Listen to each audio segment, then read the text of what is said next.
Bakit nasa kanila ang bata? Ano po, nag-stay in po kasi ako ng trabaho. So, bale, sila muna po yung pinaalaga ko sa anak ko. Kasi wala po akong ibang pag-iiwanan. Okay. So ito, sa tatay Opo, ng sa side- bata, opo, sa sa side ng side tatay. po. Pero hindi kayo kasal. Hindi rin po. Hindi kayo kasal. Yung tatay, nasaan? Nagsasama pa kayo? Hindi na? po. Hiwalay na po kami. Hiwalay matagal. kayo? Opo. Okay. Gaano katagal ang bata doon sa kanila? Mag-performance din po. 4 months. Gaano kadalas mong makita ang bata? Bali po nung mga unang buwan or mga pangalawang buwan po, nakakapag-send pa po sila ng picture. Tapos nung mga tumagal-tagal po, pag nangihingi po ako ng picture, wala po silang nabibigay kasi kesyo daw po nasa trabaho yung tatay. Okay. Tapos wala po yung tatay sa bahay. So, kailan mo nakuha itong batang to? Nung October 31 po. Nito lang? Opo. Okay. Binigay naman agad sa'yo yung bata? Nung una po, nung kukunin ko na po, sabi, next week ko na daw po kunin. Kaya po Naku, parang humupa muna yung nagtaka na mga po ano. ako bakit ganun po, bakit kailangan next week na po daw Okay. kunin.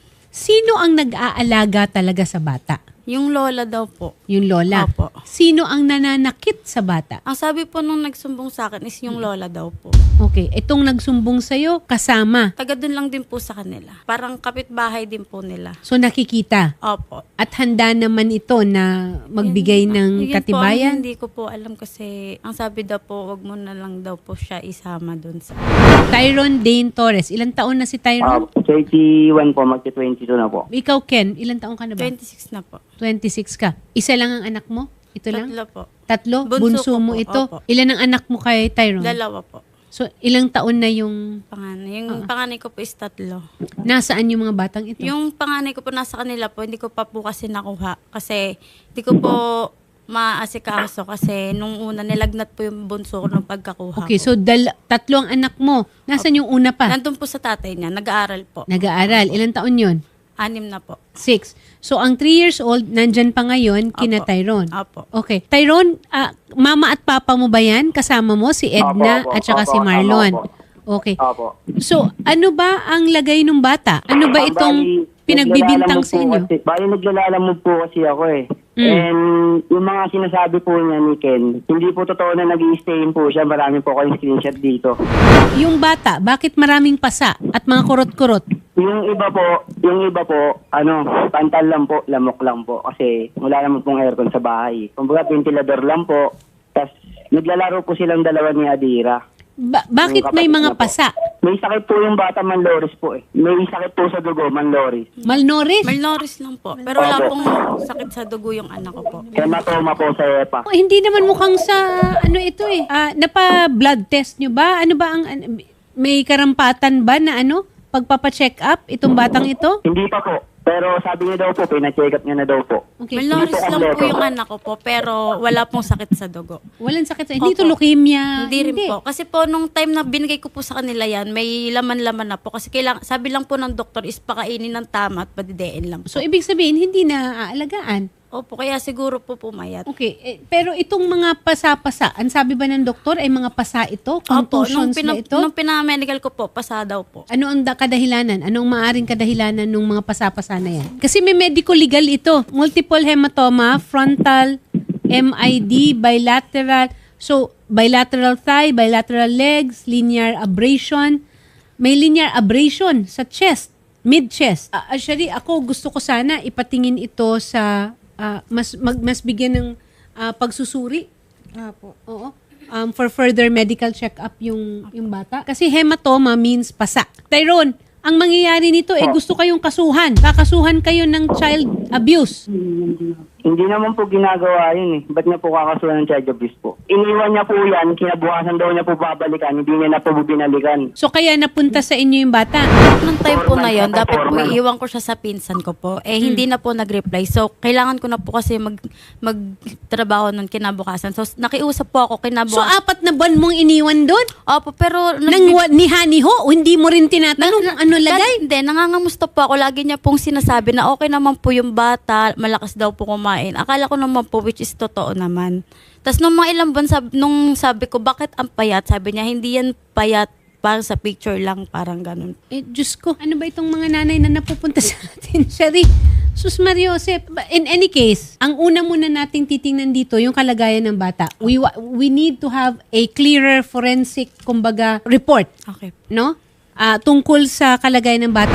Ang tatay, sinasabi na inabandon na yung bata. Tama ba, Tyrone? Yan ang sinasabi mo? Iniwan sa'yo. Dito po dinala po, iniwan po bigla. Tapos sabi, babalikan daw po kinabukasan ng alas 5 po na umaga, hindi na po bumalik. Sasabi ko po, isa lang po pwede na iwan kasi hindi na po kaya ng mama ko na dalawa. Tag-isa po kami pwede. Tapos bigla niya po iniwan yung dalawa. Sabi niya, dyan muna, babalikan ko yan. Kukunin ko din yan. Yung pala, nalaman ko po, wala na pong bahay sa Pasay. Bali sa Caloocan na po ulit tumira sa bago niya pong jowa. Kasi po, nung time na yun po, wala po talaga akong pag-iiwanan kasi wala naman po akong ibang family dito. Bali po, Pero may boyfriend ka? may boyfriend po ako pero hindi po ako doon umuwi nung time na yun. Naka-stay in po ako sa Pasay kasi nangungupahan po ako nun sa Pasay. Nawalan po ako ng work kaya hindi na po ako nakakapagbayad. So ngayon, may ka-live-in ka? Hindi, ngayon po, doon po muna ako nag-stay kasi po, kinuha ko po yung anak ko. Doon muna po ako nag-stay kasi sabi ko, mag-i-stay out na lang ako. Siya po yung tumulong sa akin para makuha ko po yung anak ko. Sinong mag-aalaga ng bata kung magtatrabaho ka Ako na? po, kasi mag-work from home na lang din po ako. Anong trabaho mo? Sa BPO po. Anak mo yan. Dapat di mo iniiwan kung saan-saan. Wala po kasi yung ibang choice kasi po wala din po ibang tumutulong sa akin. Kapag pahirapan din po siya hinga ng sustento po. Magsusustento po siya 500 Dalawa ang anak buwan-buwan. niyo, ha? Opo. Pero ang sustento niya po is 500 lang po buwan-buwan. Pahirapan pa po hingian. O, Tyrone, ano ba to? Bali, wait lang po, sabi niya po, dalawa daw anak niya. Eh, sabi niya po kasi... Tatlo ang anak niya, Hindi, sinabi niya. Sa akin po. Hindi, dalawa Sa akin sa'yo. po, Ay, hindi po. Sabi niya, isa lang daw po yung isa anak daw po ng Chinese. Pinagkakalat niya po, may screenshot po ako, anak daw ng Wang. Sino ang anak? Ayun yung nasa panganay ko po. Yun yung Opo, panganay niya. Panganay ko po. Yung nasa kanila po. Ayun po, pinag-iisipan nila po yung matagal na anak daw po ng Chinese. Ayun po yung inaano nila, ini-issue nila. Siya po nagsasabi. Sandali, nasan yung panganay ninyo ni Nasa kanila Tyrone? po. Nasa kanila po. Tyrone, may pagdududa ka ba? Tyrone, nagdududa ka kung anak mo yung nandyan sa'yo? Pinagdududahan po nila pero nasa kanila po, sila po nag-aalaga. Pinagkakalat niya po pa po na hindi ko po daw po anak ang inalagaan at minamahal ng magulang ko na panganay na anak po namin. Sabi niya po. Sinasabi mo yan? minamahal pa Hindi daw po, yung nung ano lang, nung unang issue po nila, yung po ini-issue nila sa akin. Pero hindi ko pa pinagkakalat. Bale, yung Sinungaling po, sinasabi ko lang nakaraan po lang po, yun sabi lang po, sa nakaraan. bilas ko lang kasi sobrang galit ko po kasi nung nalaman ko pong sinasaktan nila yung anak ko. O ano, gusto niyo magpa-DNA test? Opo.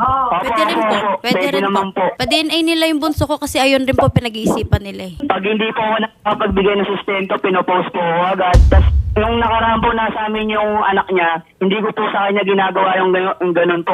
Kasi sabi nakaraan, hinihingihan ko po siya. Sabi niya, walang Gcash dito sa Zambales. Yung pala po, nasa dagat siya. Wala na pong gata. Pero po nagbigay po agad ako sa kanya nun.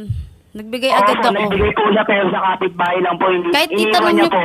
Binibisita niyo po ba yung bata sa loob po ng 4 Hindi po. months? Pero nag-video call po ako. Minsan kasi hindi po sila sumasagot eh. Pero Tsaka lagi po siyang wala. Yung panganay ba? Yung 3 years old Yung ba? panganay ko po, okay po siya nung pumunta ako doon. Gano'ng kadalas mong napupuntahan yung panganay mo? Then, nung neto lang po, di na po kasi pumupunta sa kanila noon eh.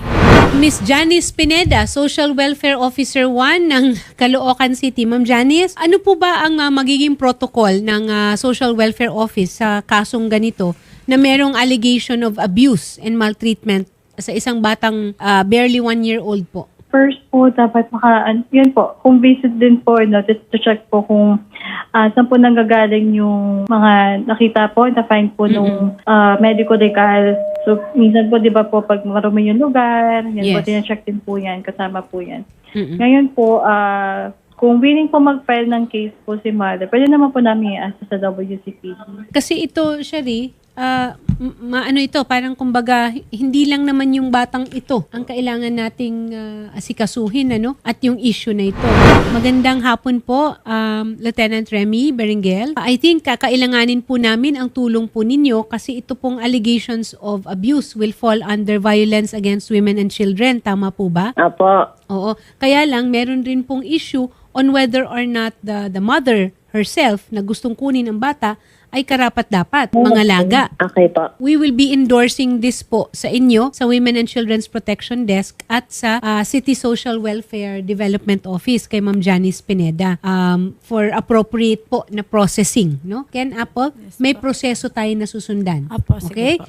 Hindi agad-agaran yung magiging resulta nito at kailangan natin rin ng mas malalim na pagsusuri o yung medical na check-up doon sa bata. wala po. Okay? And monitoring. Sige, Okay? opo. Tyrone, hindi ka rin dapat mag-alala kasi bibigyan naman kayo ng pagkakataon rin na magpaliwanag at ibigay rin yung inyong yung side ninyo. Dito sa Wanted sa Radyo, sa Raffy Tulfo in Action, ang Opo. pinaka punot dulo ng lahat ng ginagawa ng Raffy Tulfo in Action ay para masiguro yung kapakanan ng bata.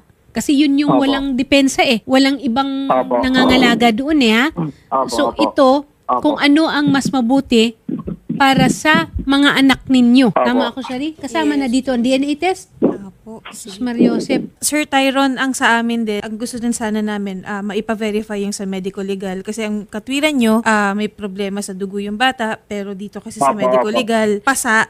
Pero ipapaaral po natin no sa WCPD, ipapabasa natin tong medical legal. At tignan natin yung investigation na gagawin ng PNP patungkol po dito. Kung talagang may kapabayaan or pang-aabuso na ginagawa po yung sa side po ninyo. Opo. Hindi na po magagawa ng magulang ko po yun siguro po.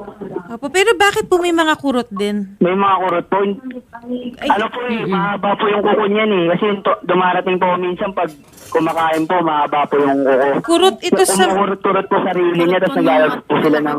Parang Kinukurot ng bata ang sarili niya? Maliit lang po. I don't think Ano nakukurutin. po? Ang laki ng kurot Hindi kurot ng kuko ng bata. Oo ito nga po, attorney. Hindi ito. Tsaka bakit po... Marami pong marami pong, basta may insekto po kasi sa iniga ang kurot. Oh, Ibig sabihin, kapabayaan pa rin yun. Ba't may insekto na gumagapang o kumakagat sa bata? tsaka yung sa paa po niya, Saka nung dinala niya po may mga teklat na rin po. May mga kagat ng lamok na po. hindi parang ito fresh Ito yung mga parang fresh. Yung sa paa parang Namamaga po. maga.